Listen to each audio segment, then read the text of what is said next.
দেখো তোমাদের এই যে মানচিত্রটা দেখতে পাচ্ছ, ভালো করে দেখো, লক্ষ্য করবে যে ভারতবর্ষকে তো আমরা জানি যেখান থেকে আমাদের একটা কর্কান্ত রেখে গেছে।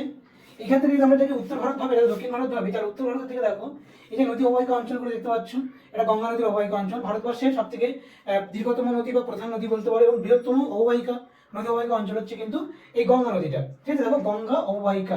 আর এই যে হলুদ ক্রম দিয়ে দেখো চিহ্নিত করা হয়েছে, এটা সিন্ধু। সিন্ধু জানো আমাদের এখান থেকে তিব্বত থেকে উৎপন্ন হয়েছে, মানুষ সরোবরের কাছ থেকে, কৈলাস পর্বতের কাছ থেকে, সেখান থেকে উৎপন্ন হয়ে আমাদের ভারতবর্ষে এখানে প্রবেশ করেছে। কিন্তু সিন্ধুটা আমার এখান থেকে গেলে কি হবে, তার যে উপনদীগুলো আছে, অর্থাৎ তার যে বাম তীরের যে উপনদীগুলো আছে পাঁচটা, এই পাঁচটা উপনদী আমার এই অঞ্চলের উপর দিয়ে প্রবাহিত হয়েছে, তাদের প্রভাবটা কিন্তু আমার এই অঞ্চলে পড়ছে।